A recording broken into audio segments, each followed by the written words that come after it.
विमल बहुत परेशान था। उसे समझ नहीं आ रहा था कि वो इस परिस्थिति से कैसे निपटे। वो अपनी माँ को बहुत चाहता था, किंतु उसकी पत्नी और बच्चे उसकी माँ से बहुत दूर भागते थे, क्योंकि उसकी माँ की एक आंख नहीं थी, साथ ही उसकी कमर भी 90 अंश पर झुकी हुई थी। वैसे वो अपना सारा काम खुद ही कर लेती थी, किंतु फिर भी उसकी पत्नी और बच्चों के लिए हमेशा खटकती थी। दादी, आप ऊपर के कमरे में जाओ ना, मेरे दोस्त आ रहे हैं, विमल के बेटे अखिल ने बड़ी बेरुखी से कहा। पर बेटा, मैं तो यहाँ बहुत दूर बैठी हूँ, विमल की माँ ने बहुत प्यार से कहा। नहीं, आप उनके सामने मत रहो, वो मुझे चढ़ाते हैं, अखिल ने जोर से डांटते हुए कहा। क्या हुआ अखिल, क्यों चिल्ला रहे हो? विमल की पत्नी ने किचन से आवाज़ लगाई। देखो ना माँ, ये दादी ड्राइंग रूम में ही बैठी हैं और मेरे दोस्त आ रहे हैं, अखिल ने शिकायत भरे लहजे में कहा था। माँ जी, आप ऊपर चली जाओ, क्यों हम लोगों को लजवाती हो, कामनी ने बेटे का पक्ष लेते हुए कहा। बेचारी सरस्वती चुपचाप उठकर जीने के सहारे ऊपर जाने लगी। कमर झुकी होने के कारण उन्हें ऊपर चढ़ने में बहुत परेशानी हो रही थी, किंतु वो पूरी ताकत से ऊपर के एक अकेले कोने कमरे में जाकर बैठ गई। विमल बाजू के कमरे से सब सुन रहा था।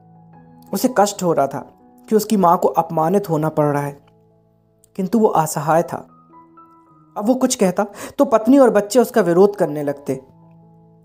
दूसरे उनके तर्क भी सही लगते थे। चूंकि वो एक प्रशासनिक अधिकारी था, उसका सामाजिक स्तर बहुत ऊंचा था, उसकी ससुराल भी एक ऊंचे घराने में थी, इसलिए वो चुपचाप इस तरह हर दिन अपनी माँ को अपमानित होते देखता रहता था। रात को विमल की पत्नी ने कहा, देखो जी, अब कुछ करो, कल कलेक्टर साहब की पत्नी आई थी, माँ जी अपनी देसी धुन धारा में उनसे मिली, मुझे बहुत शर्म आ रही थी, बताते हुए कि ये मेरी सास है। मैंने कह दिया कि दूर की रिश्तेदार हैं, इलाज कराने आई हैं। विमल को रोना आ गया, किंतु फिर भी वो चुप रहा। उसे समझ नहीं आ रहा था कि वो क्या करे। अपने बेटे की मना स्थिति को सरस्वती अच्छी तरह से जानती थी और बेटी को कोई कष्ट ना हो, इसलिए वो हर बात को चुपचाप सह लेती थी। विमल बहुत उदास रहने लगा। एक तरफ परिवार और सामाजिक स्तर पर जीने की प्रतिबद्धता थी, तो दूसरी ओर थी माँ।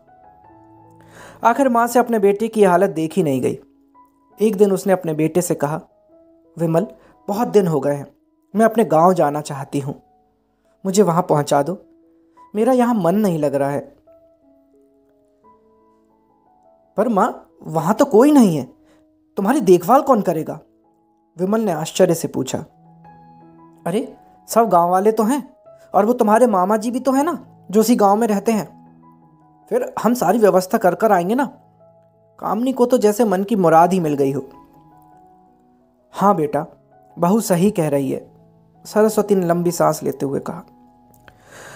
विमल जानता था कि गांव में माँ की देखभाल करने वाला कोई भी नहीं है, लेकिन अपनी पत्नी की जिद के कारण वो अपनी माँ को गांव छोड़ने पर विवश हो गया था। माँ को गांव छोड़कर आते वक्त उसे रोना आ रहा था और अपनी बेबसी पर गुस्सा भी आ रहा था, पर परिवार, पत्नी और समाज ने उसके इन मनोभावों को दबा दिया और वो सुकून सा महसूस करने लगा। कुछ दिनों के बाद उसके चाचा, जो अमेरिका में रहते थे, वो आने वाले थे। जब विमल बहुत छोटा था, उसके पिता जीवित थे, तब वो भारत आए थे और उसके बाद वो अब भारत आने वाले थे।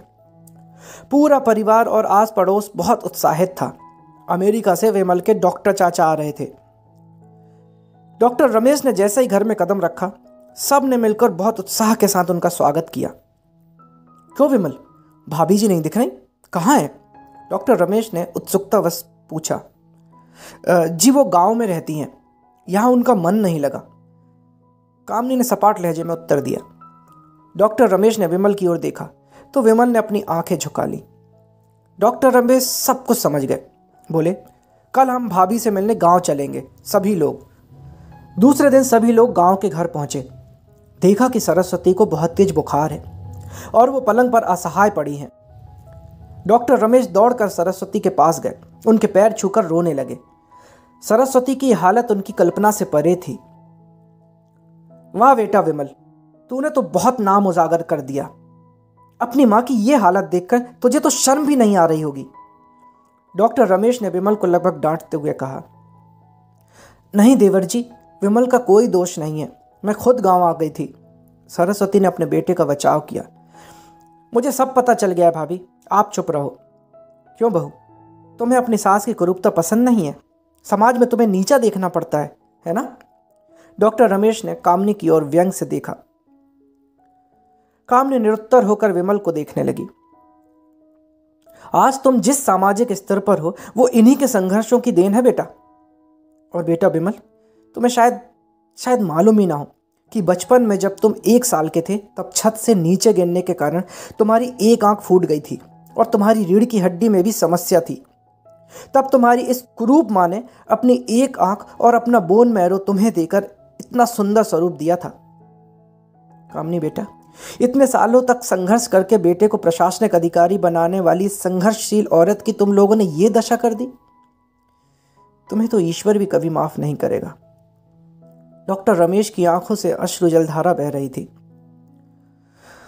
अब भाभी, आप मेरे साथ अमेरिका जाएंगी, यहां इन स्वार्थी लोगों के बीच में नहीं रहेंगी, डॉक्टर रमेश ने सरस्वती से कहा। विमल को तो मानो काटो तो खून ही नहीं था। डॉक्टर रमेश जो इसके चाचा थे, उन्होंने जो राज बताया था उसके बाद तो विमल को यही लग रहा था कि उससे ज्यादा पापी इस संसार में और कोई हो ही नहीं सकता। वो दौड़ता गया और मां सरस्वती के कदमों में जाके लिपट गया। मां, मेरा अपराध अक्षम्य है। मैं जानबूझकर चुप्पी साधे रहा, आपका अपमान करवाता रहा। अब सिर्फ आप ही उस घर में मेरे साथ रहेंगी और कोई नहीं। विमल ने आग्नेय दृष्टि से अपनी पत्नी और बच्चों को देखा। कामनी को भी बहुत पश्चाताप हो रहा था, किंतु उसकी हिम्मत नहीं हो रही थी कि वो सरस्वती से आंख मिलाए। सरस्वती ने कामनी की मना स्थिति को समझकर उसको पुचकारते हुए अपने पास बुलाया और विमल को डांटते हुए कहा, खबरदार, जो मेरी बहू को मुझसे अलग करने की कोशिश की तो तुझे ही घर से बाहर निकाल दूंगी। कामनी और बच्चों ने सरस्वती के पैर पकड़ते हुए अपने व्यवहार पर माफी मांगी और माँ के हृदय ने सबको माफ कर दिया। तो माँ तो ऐसी ही होती है। तो दोस्तों, अगर आपको ये छोटी सी कहानी पसंद आई हो तो इसे एक लाइक ज़रूर करें। आपका एक लाइक हमें प्रोत्साहित करता है आगे भी ऐसी और अच्छी कहानियाँ लाने के लिए। और सब्सक्राइब करें अपने चैनल को ताकि मेरी हर कहानी सबसे पहले आप तक पहुँचे। Thank you.